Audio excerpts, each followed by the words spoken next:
Actually, the majority of the music that we sourced, we got from Penthouse. Penthouse. Penthouse. Overseas. So, yeah. Can I also ask for an interview? Yeah, it's not again. No, no, no. So, the majority of the stuff that we got was from Penthouse. So, as you know, we didn't have Facebook and stuff, so we used to write letters to people. Oh, wow.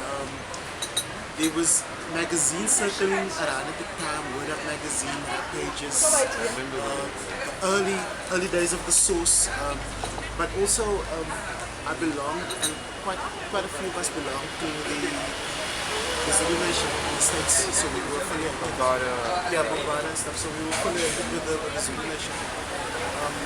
Through that as well, got records from prominent DJs on that side as well. At the time, Cape Town had two record stores. The one was called, I think, Le Trax. I don't know what the other one was called. And where was the track? They were situated somewhere in, I'm speaking under correction, my memory is waning. I think the bottom end of Long Street somewhere was on that side.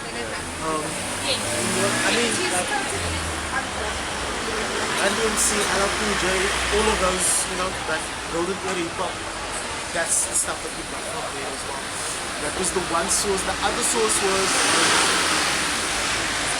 guys that used to work on ships as well. So we used to have friends that works on ships. They go out, and like, okay, cool, read a magazine, or you hear of an artist, and you're like, okay, cool, bring back some Randy MC or Curtis Blow or whatever. But also the other thing, which was crazy at the time, even when we were living under apartheid, stores like OK Bazaars also used to stock vinyls as well. The hip hop vinyl. Yeah, and somehow these records would filter through to the stores. I think that the guys that were doing the orders probably didn't know, that the content was bad or that it was hip hop for that matter as well. So a lot of besides the 80s pop stuff, that was hot at the time, there were bits of hip hop records also that used to filter through. So you had all of these different sources of records coming through. And then once, the band practice of the city used to travel, especially those in Europe, he would bring records, he'd order records from him, and there huge amounts of records were as well. In the beginning stages, my father was a record collector. He used to love music. So that was my first encounter with records, is my dad's collection. So a lot of Motown stuff, a lot of soul stuff, a lot of 60s pop as well. Huge Beatles collection as well. I can remember one purchase that different types of Beatles records, like remixes and all of these things. So that was my first encounter with records. I always used to love just records before encountering it, because it was around me. Then also at the time, under apartheid, there was this television program called Solid Gold. It was just called Solid Gold. Solid Gold was the one. There was another one, I don't know what that one was called. This is about, say, 81, 82.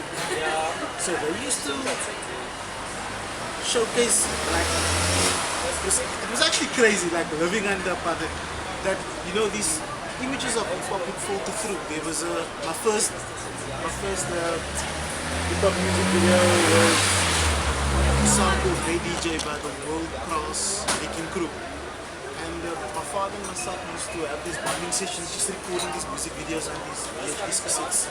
And I saw this video, this guy behind the turntable. There's another dude spinning on his head. These guys with crazy gloves doing wavy movements with their hands and stuff. Actually, a couple of weeks after that, they screamed after that. This is SABC. They screamed after, and you will know that Robbie Hightock song, with the Grandmaster DST, and that's where I first saw the scratch. Grandmaster DST used to wear like silver Yes, gloves exactly. and, Exactly. So, okay, cool. We've got some turntables in the house because my father had a setup. I've got some records, so you can try this, you know. And only to find out, you know, a year or a couple of months later, right, things this vibrant hip hop community that exists within Cape Town. But obviously, because of the state of emergency and all of that stuff. But even me living in one section of Mitchell's Plain, you weren't allowed to walk like after 7, 6, 7 o'clock into another to see what's happening there. So even like our community, it was actually smart the way that they've done it, you know. Our communities were even segregated from and closed off from each other as well. So that's kind of my first encounters. If I fast forward, then getting records, like you asked me, how difficult it was, extremely difficult. Because a pen pal would send me a cassette with a song by Public Enemy. People talking about Farrakhan being proud to be black, taking it back to the motherland. I need this vinyl. I need this. 6 months. 6 months. But the saving grace, like I said, were those stores that opened up. And I mean, right in the 90s, there used to be record store actually, Syndicate Records as well. Yeah, I live upstairs from there. Okay, cool. So they also got, you know, nice stuff in fast. There was another record store in Durban also that used to source us with records called Witch Doctor Records. I will never forget they used to have like gems, gems. And that takes, I mean in the 90s it got a bit easier because it take you up to a month, you know. Order something, you get it in like 3 weeks time, a month's time. So those were the kind of the different sources of, you know, how we would pull our records, you know, all the populations as well. But like I said, I think for, especially the first generation of toppers, DJs, music lovers first. So I think if you speak to guys like Razana and Lee, I mean, their families used to be in this place from the 36. So their parents at that point already used to have big connections, you know. So Cape Town hip hop was always like community focused, always community focused. And even now the work that you guys do, you know, it's like it's still that, you know, that area of uplifting. And I don't know, tell us about more on why it was important, why it's still important. While you guys do the work you do with the I think it's just the time that we grew up. I mean, you know, state of emergency, apartheid, and people not being able to. I mean, even with the time in the bicycle was also, I mean, it was dangerous for you know color to come to see all the right thing. Also, the separation of our communities. We lived in Mitchell's Plain. I have family that live in Brooks, but for me to go to Brooks even was not a thing. So I was like, you know? So to fast forward that, it was, we always had to be active in our communities. Belong to SRCs, the student body council, and just coming out of the communities that come out of knowing the challenges that exist from drug, fetal alcohol syndrome to abuse, all of that stuff, you know. And then encountering hip hop, listening to lyrics, hearing people talk about coming back to Africa, it's the root of the first man, and you're like, 13 years old, you don't understand, you're like, but I want to be an American, you know? And at that point, hip hop kind of forced you to research, you know? You hear all of these subliminal messages, you were forced to go to the library, you know, even ask your parents, you know, but even when they're at the time, Steve people as well. 13 years old, people are like, okay, we know these people, but we don't really know them, you know? So you research, you know, you get to understand the depth of what's happening in your country at that given point. Counter with hip hop, you know, it's always been about each one, Yeah. African color, you know? So, I mean, that's what we've been doing since, you know, being involved in hip hop, you know, with all the different projects that we have.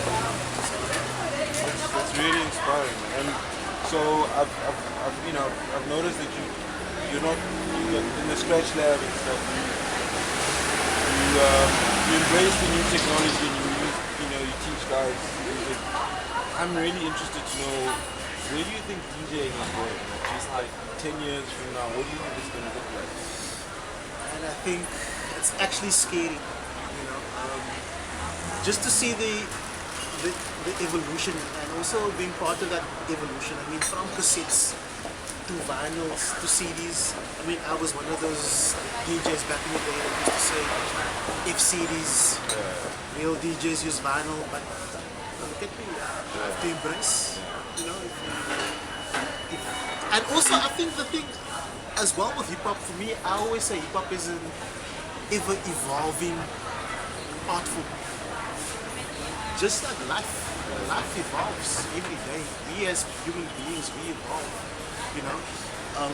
And I think that DJing is going to evolve into something else in the next couple of days, in the next couple of years, to the point that it's not going to be recognizable. I don't think it's going to be recognizable. It's kind of scary, I would say, but it's also exciting at the same time. But I think there's nothing like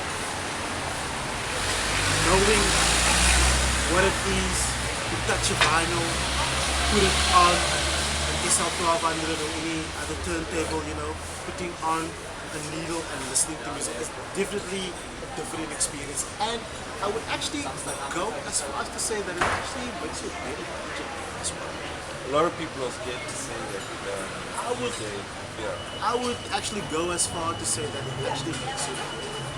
Just from a sonic sense. And also from a technical standpoint as well.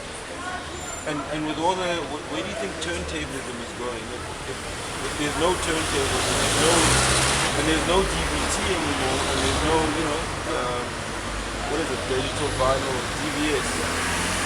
What is that? Because I mean, I'm seeing on blogs the young kids saying, "Oh, nobody cares about stretching."